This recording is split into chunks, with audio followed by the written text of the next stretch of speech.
All right, let's bring in a guy who knows the media almost as well as I do, Bernie Goldberg. He just had an operation. I think they amputated his leg, but Bernie wanted to... He wanted to be on, and I got his doctor's note that says he can go on.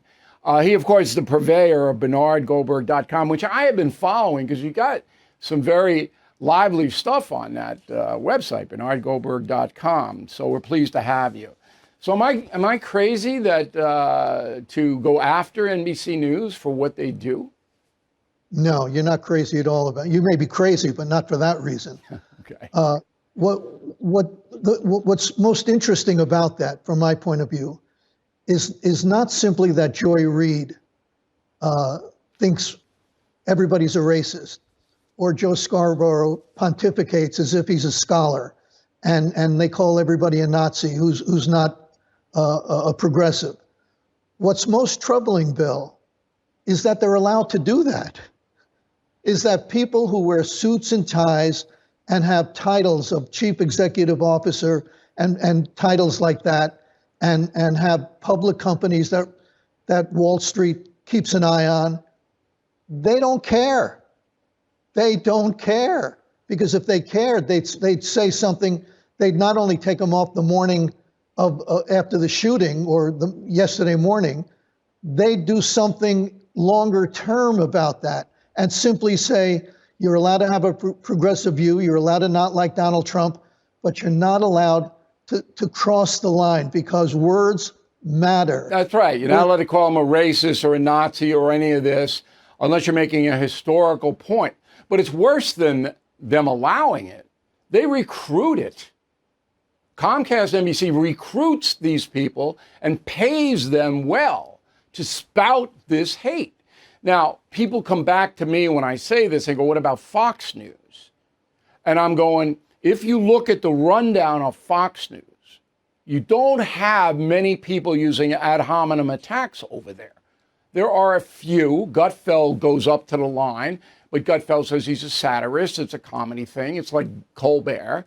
But when you go down the list, yeah, their bias is apparent. Okay, Fox News bias is apparent. But they're not calling people racists and Nazis and really getting into the fabric and trying to destroy human beings, which is what the progressive left loves to do. They want to destroy you, not just beat you in the debate. Go. But nor is Fox criticizing crazy people on the hard right who say Joe Biden ordered the attempted assassination on Donald Trump. They're marginal people. They look the other way when people do that. I don't know about. I did it yesterday. I ran it yesterday. The real far right kooks, I had them here, and I played a montage. But would I cover them? No. And the reason is they don't mean anything. They don't have a big corporation behind them like Disney and The View. They don't have that. They're in their basement. There's a big difference. No. They're members of Congress. It's one thing when the village idiot comes up with some crazy conspiracy because he's the village idiot. But when the village idiot is a member of Congress, a legitimate news organization calls him out for saying that. And Fox is very good at pointing out everything wrong with the left. And I mean, they're very good at that. But they sort of shrug their shoulders or ignore when the crazy stuff comes from the right. Let me make another point, if I might, Bill, because you're a historian who's written about books about history. We have no sense of history in this country. If we had a sense of history, we would remember what happened in Dallas when JFK was vilified as a communist, as someone who hated America, and then he gets killed in Dallas. We have no sense of history about what happened in Memphis. Martin Luther King was portrayed as someone who hated white people, who hated America. And then James Earl Ray killed him in Memphis. So when you call Donald Trump a Nazi, when you call him Hitler, and by the way, it's the mainstream left that's calling him these names. Right. It's the New Not Republic. It's not the new, if the Fringe does it, they're the Fringe, right? But the New Republic was a respected magazine for over 100 years, and they put a cover of Hitler morphed into Donald Trump on the cover. The Washington Post and other big newspapers run op-eds from scholars, liberal scholars, making comparisons to Trump and Hitler. Well, who knows what motivated this 20-year-old guy? We don't know. We may never know. Look, it's But rage. we do know this. We do know this. You call somebody Hitler long enough, don't be shocked when they try to kill Hitler. All of the assassins and attempted assassins in American history had one thing in common, that was rage, R-A-G-E. And that precludes ideology. All right, I have one more topic I want to get to you. So Lester Holt, a very professional man, good reporter, when he interviews somebody like Biden, he doesn't have the backup to challenge. Am I wrong? No, but I'm going to be a little understanding, if that's the right word. It's not easy doing, you know this better than anybody. It's not easy doing live interviews or live to tape interviews with no edits. And you can't catch everything. Now, what you said earlier in this program, what you would have said as a follow-up is absolutely correct, 100% correct. You say, Mr. President, you just said that you don't do that, but you do. If Lester Holt didn't do that, I don't think it was because of any bias. I don't think it was because he was covering for Joe Biden. He just didn't do it. You were right, but I'm not going to go as hard on Lester Holt as you did. But the bigger picture is Mike Wallace would have done it, okay? The pros, like you and I, we came up, we were trained. We just don't ask. You have to have follow-up anticipating that Biden's going to deny that he uses it, and they don't have it. It's not just Lester. None of them. They had no backup. All right, Bernie Goldberg, everybody. BernardGoldberg.com. All right, I hope the wound heals fast. I had an operation on my foot. My leg is still there, Bill. My leg. Okay. Don't tell people they amputated my leg. Well, I thought somebody might put up a GoFundMe for you or something. I was trying to help you out. Wait a second. That's a good idea. All right. We'll see you soon, Bernie. Thank you. Do you think America's headed in the wrong direction or the right direction? Unfortunately, many young people don't know our country's history or the importance of our founding fathers. But PragerU is changing all of that. As a conservative nonprofit, they reach millions of young people each day through educational videos on American values. Right now, they want to share their amazing video series and ebook on America's founding fathers free of charge.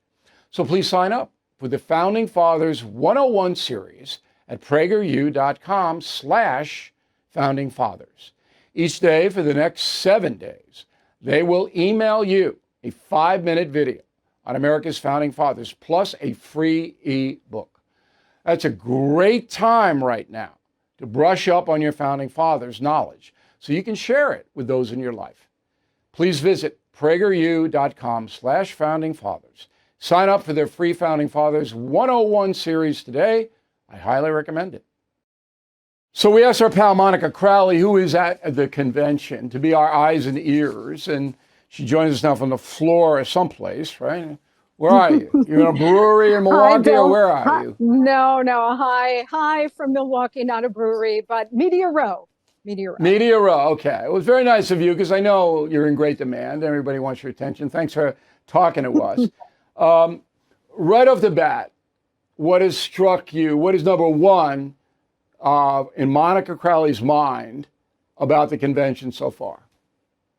Well, Bill, I've been to several Republican conventions, not as many as you, but I've been to several. And this one is just by magnitude so much different, and different meaning electric. I think the events of Saturday afternoon, Saturday evening in Pennsylvania changed everything. And they certainly scrambled the political calculus for all sides. But this convention is happening at a time when people have greater appreciation for Donald Trump and the leader that he is. So the energy in the convention center, the energy all around in Milwaukee is absolutely electric. I've never seen anything like this before. I've never experienced anything like this before. And the kind of unity in the party, we used to have the never Trumpers, and we had others that just sort of disregarded President Trump or didn't agree with him and were thinking to undermine his chances.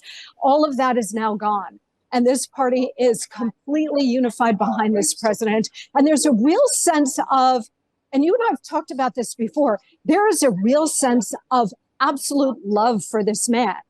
And I've said this from the beginning, that the bond that Donald Trump has with his voters is not political, it's not ideological, it is emotional. And after the events of Saturday, that emotional bond, Bill, is absolutely unbreakable. So when he came out on Monday night wearing the bandage over his ear, for the first time looking human rather than superhuman, there was not a dry eye in the House. Everybody had tears rolling down their eyes. And in fact, President Trump looked extremely moved as well. And you never see that out of him. So the emotional dimension to this is something I've never seen before and makes this convention very different. Okay, so I agree that's accurate, and that about 90% of Republicans will unify and vote for Donald Trump. The Never Trumper movement is done. It's finished. That's not coming back. When you listen to the speakers, I mean, Ramaswamy, the whole crew, doesn't it get a little numbing? I'm not picking on anybody, but isn't it a lot of the same stuff? Well, every night has its theme: Make America Strong Again, Make America Wealthy Again. And the final night, tomorrow night, will be Make America Great Again, featuring President Trump and his acceptance speech. When you're steeped in policy like you and I are, Bill, sometimes you can kind of tune it out because you've heard it a million times before and you know it like the back of your hand.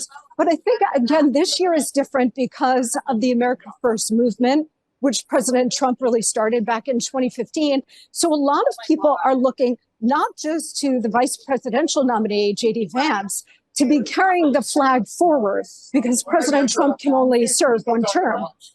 So they're looking at all of the voices like Vivek, like Governor DeSantis, like perhaps Nikki Haley. They're judging them now differently. So when they hear the policy speeches, maybe they're kind of tuning out the policy, but they're paying attention to the personality. You know, how much of America First are you really? Can we trust you going forward?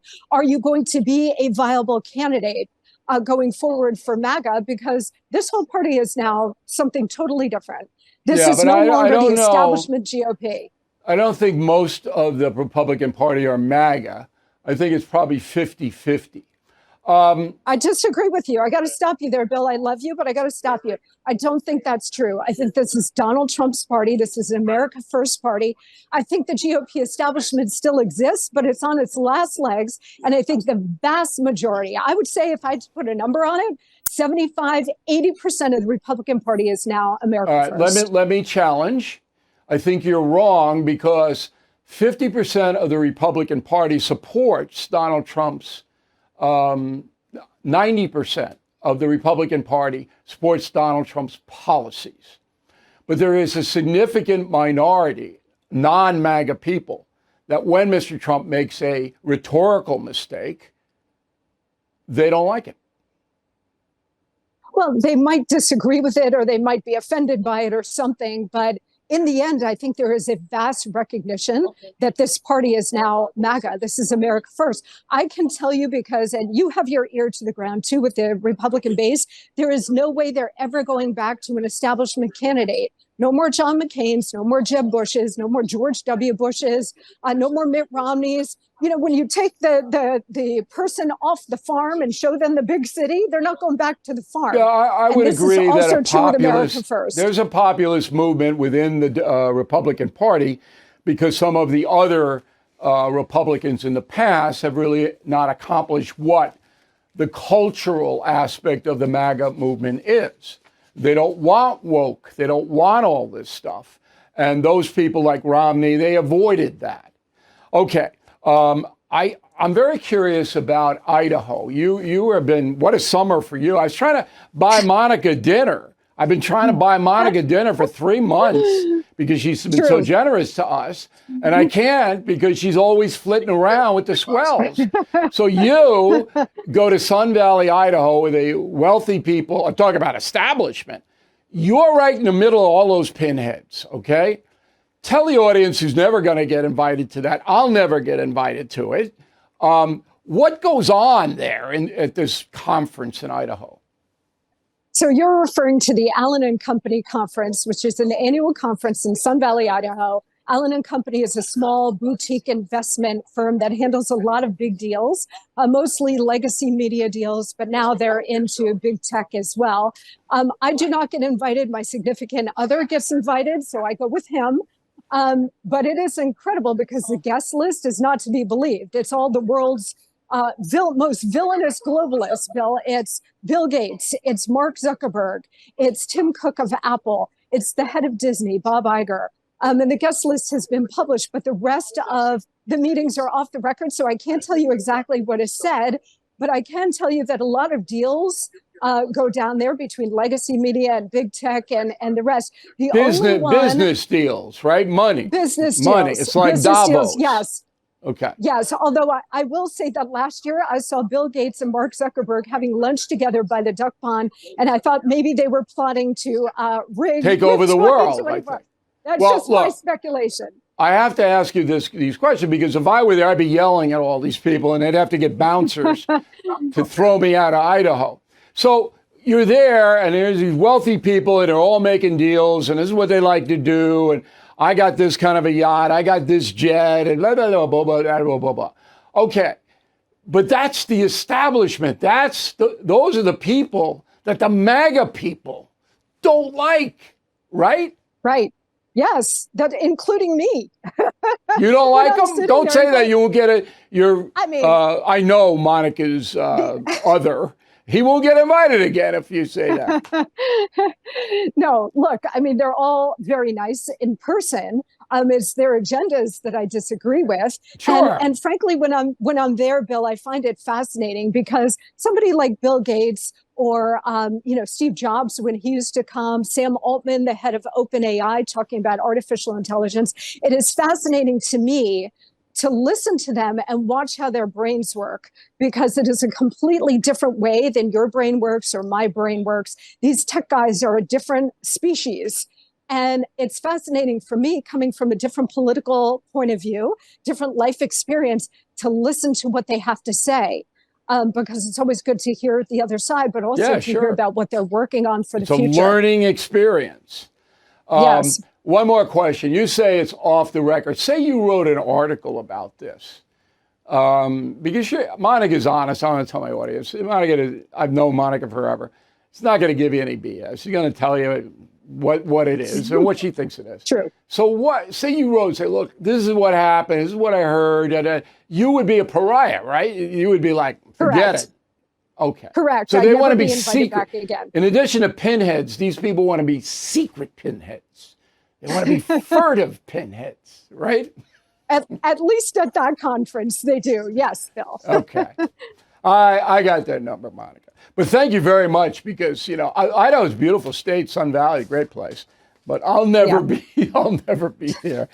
All right, Monica Crowley, thank you very much for taking the time. We know you're busy, as I stated. And check out Monica's podcast, by the way. You're doing a podcast from here, right? From the convention?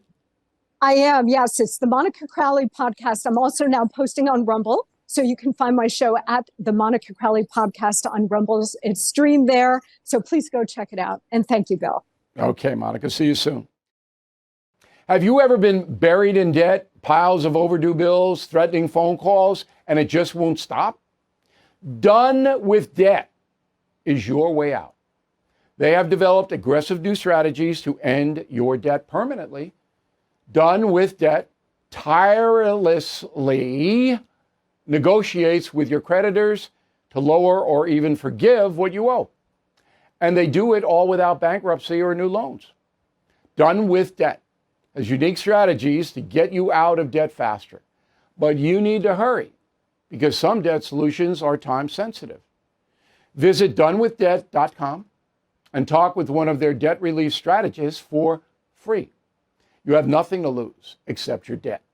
Go to donewithdebt.com, donewithdebt.com. You work hard to support yourself and your family, but it may seem like you never take that next financial step forward. If the bills are higher than what you bring in, a credit card might be what's making up the difference for you. The problem is the debt keeps on growing. Well, if you own a home, my friends at American Financing can help you break that cycle. American Financing saves people like you an average of $854 a month. Even better, it costs nothing to find out how much you can save.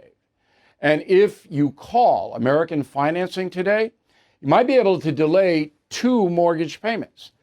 So start your journey towards being credit card debt-free. Please call 888-462-9557, 888-462-9557, or visit AmericanFinancing.net. There's a mystery.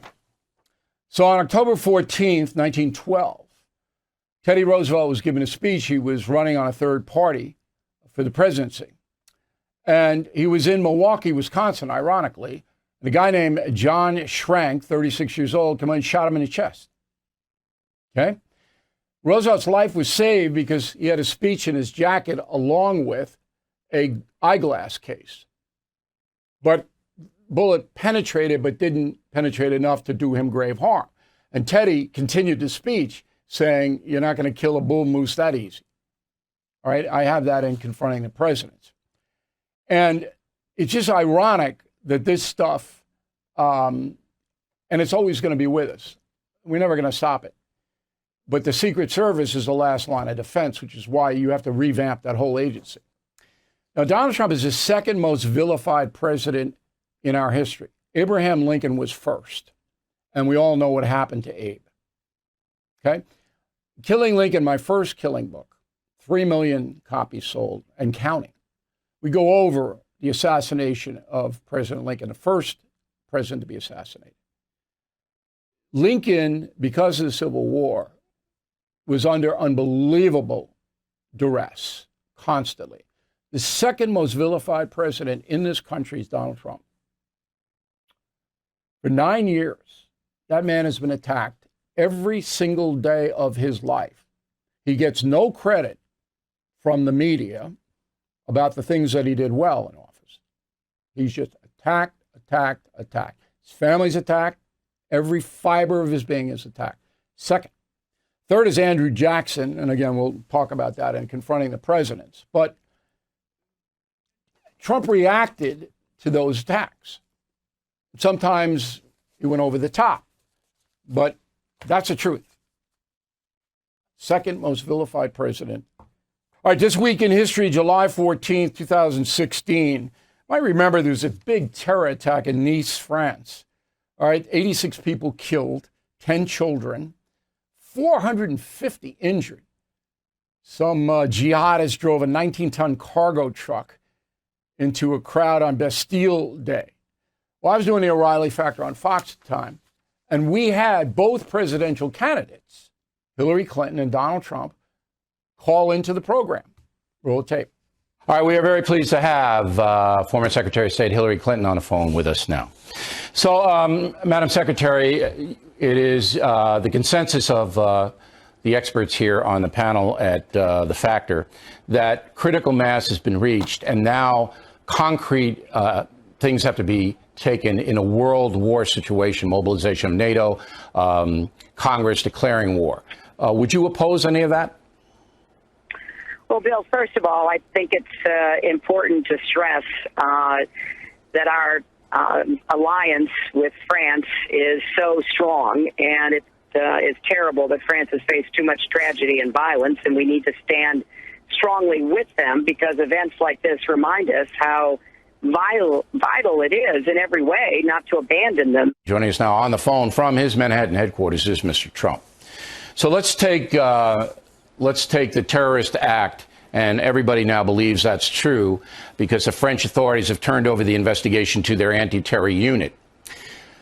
If this is proven to be the case, I believe it's a world war now. We're in a world war scenario. It's no longer just isolated ISIS attacks. Do you agree with that? I certainly do, and I've been saying it for a long time, and it's out of control. And we don't call it what we have a president that doesn't want to call it what it is.